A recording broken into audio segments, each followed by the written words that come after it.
میرے رسول کریم علیہ السلام نے ایک مثال بیان فرمائی۔ ایک شمون نام کے بزرگ تھے، بنی اسرائیل سے تعلق تھا،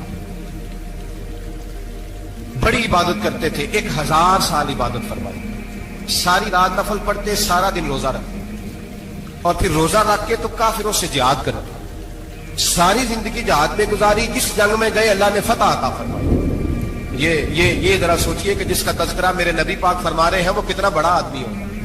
ولی اگرچہ بنی اسرائیل کے تھے لیکن اتنا زبردست ان کا جہاد کرنے کا طریقہ تھا، بڑا جہاد کیا، بڑی انہوں نے، کافر بڑے پریشان تھے کہ بندہ قابو نہیں آتا، بڑی دور تک بات گئی، بڑی جدوجہد کی، لیکن حضرت شمون علیہ رحمہ بنی اسرائیل کے ولی تھے، قابو نہ آئے، آخر ان کی بیوی کو خریدا۔ اور یہ ایک دو مثالیں بیویوں کی آ گئی ہیں، خامد بھی بکتے ہیں، یاد رکھنا، بھائی بھی بکتے ہیں، اللہ ماشاءاللہ جب کوئی بکنے پہ آتا ہے تو پھر وہ اپنے معیار کو قائم نہیں رکھتا، پھر لوگ گر جاتے ہیں معیار سے۔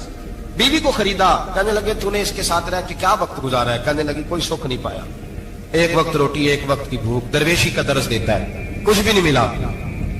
حضرت شمون علیہ رحمہ کی بیوی جب خریدی گئی، کہنے لگے جب یہ چونکہ یہ کم سوتے ہیں اور جتنی دیر سوتے ہیں گہری نیند سوتے ہیں، جب گہری نیند سو جائے تو رسیوں کے ساتھ جکڑ دینا۔ امام غزالی علیہ رحمہ نے اس کو لکھا ہے، رسیوں کے ساتھ جکڑ دیا بیوی نے۔ حضرت شمون اٹھے نہ تو اپنے آپ کو رسیوں سے بندھا ہوا دیکھا، اللہ اکبر کہا، جب اللہ اکبر کہا تو ساری رسیاں ٹوٹ گئی۔ بیوی سے کہنے لگے تو نے کیوں باندھا؟ اس نے پھر دھوکہ دیا، کہنے لگی ہر جنگ میں لوگ آ کے بتاتے تھے تیرا خاوند بڑا دلیر ہے، میں نے کہا میں بھی دیکھوں کتنا دلیر ہے۔ سارے ایک نیا رنگ، ایک نیا روپ، ایک نیا طریقہ، تو میں نے تو آزمایا ہے، اور یہ تو چھوٹی چھوٹی رسیاں تھی۔ آپ فرمانے لگے چلو ٹھیک ہے، اگر تو نے آزمایا تو پھر دیکھ بھی لیا۔ کچھ دنوں کے بعد اس نے زنجیروں سے باندھ دیا، لوہے کی زنجیروں سے، اٹھے تو بندھا ہوا پایا، اللہ اکبر کا تو زنجیریں بھی ٹوٹ گئیں۔ فرمانے لگے یہ تو نے کیا کیا؟ کہنے لگی دیکھنا چاہتی تھی، کچی رسیاں تو توڑ دیتے ہو، زنجیریں بھی ٹوٹتی ہیں کہ نہیں؟ ہاں بھائی ٹھیک آتے لوگ بتاتے ہیں تو واقعی دلیر ہے، ہر جنگ میں کامیاب ہوتا ہے۔ اب قریب بیٹھنے لگی، کھانا اپنے ہاتھوں سے کھلانے لگی، فریب کرنے لگی، دھوکہ دینے لگی۔ کہنے لگی بتاؤ تو صحیح طاقت کا راز کیا ہے؟ مومن نرم دل ہوتا ہے، ایک دفعہ کوئی مسکرا کے پاس آتا ہے تو سمجھتا ہے کہ شاید یہ میرا خیر خواہ ہے، اس لیے مومن دھوکے کھاتے ہیں، دھوکے دیتے نہیں۔ جب اس نے محبت کے لب و لہجے میں بات کی تو جناب شمون کہنے لگے اور تو میں کسی چیز سے قابو نہیں آ سکتا، بال ان کے لمبے لمبے تھے، بیٹھتے تھے تو نیچے بال آتے تھے، ہماری شریعت میں جائز نہیں۔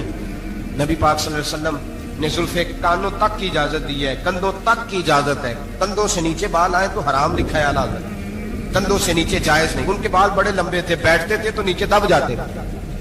حضرت شمون کہنے لگے مجھے دنیا کی تو کوئی طاقت نہیں باندھ سکتی، ہاں میرے بالوں سے مجھے باندھ دیا جائے تو پھر نہیں میں اٹھ سکتا۔ بس اس کے ہاتھ بات آ گئی، اس نے کھانا بھی کھلایا، اس نے بستر بھی بچھا کے دیا، پیر بھی دبایا، جب سو گئے تو اس نے ان کے بالوں سے انہیں باندھ دیا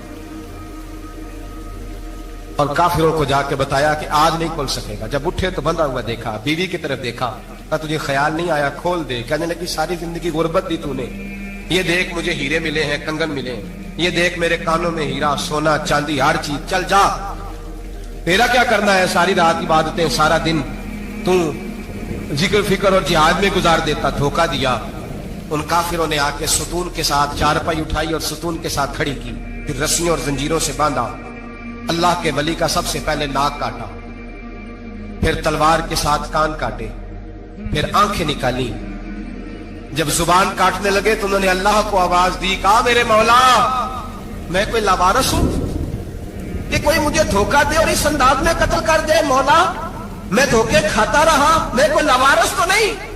جب یہ دعا فرمائی تو پھر بجلی چمکی، پھر اللہ کا قہر برسا۔ امام غزالی فرماتے ہیں وہ کافر جو آئے تھے وہ جلے، اس طرح جلے کہ ان کی ہوا بھی اڑ گئی۔ اب وہ بی بی دوڑی آئی اور پیروں میں بیٹھی، کہنے لگی بخش دو۔ آپ فرمانے لگے ساری زندگی میں تیرے دھوکے کھاتا رہا، اب اللہ کی لاٹھی چلنے لگی ہے، اس کی آواز نہیں ہوتی، اب تو خدا کے حوالے ہے۔ پیروں سے آگ چلی، کہنے لگے وہ دیکھنا سونے سے کہہ تجھے بچائے، وہ جو تیرے ہاتھوں میں ہیرے کے کنگن ہیں انہیں کہہ تیری حفاظت کرے، اب وہ جو تیرے کانوں کے اندر سونے چاندی کی بالیاں اور کانٹے اور جھومر ہیں اس کو کہہ تجھے نجات دلائے۔ جلتی رہی، تڑپتی رہی، چیختی چلاتی رہی، اور اس طرح چیخی کہ وہ خاک بنی، ہوا میں اڑی، اللہ نے اپنے ولی کی آنکھیں بھی دوبارہ عطا فرما دی، کان بھی دوبارہ عطا فرما دی۔ اللہ تبارک و تعالیٰ نے پہلے سے زیادہ طاقت دی۔ وہ جب باہر نکلے تو اعلان کر رہے تھے، لوگوں دیکھو دھوکہ والے جل گئے، تباہ ہو گئے، نام و نشان مٹ گیا، اور مجھے دھوکہ دیا گیا تھا تو اللہ نے مجھے پہلے سے زیادہ طاقتیں عطا فرما دی، پہلے سے زیادہ قوتیں۔ دھوکہ نہ دیں، فریب نہ کریں۔ جو آپ کسی کو دے رہے ہیں، اور میرے محبوب علیہ الصلوۃ والسلام کی ایک حدیث تو یہ بتاتی ہے جو دنیا میں دھوکہ دے گا دنیا میں ہی اس کا نقصان اٹھائے گا۔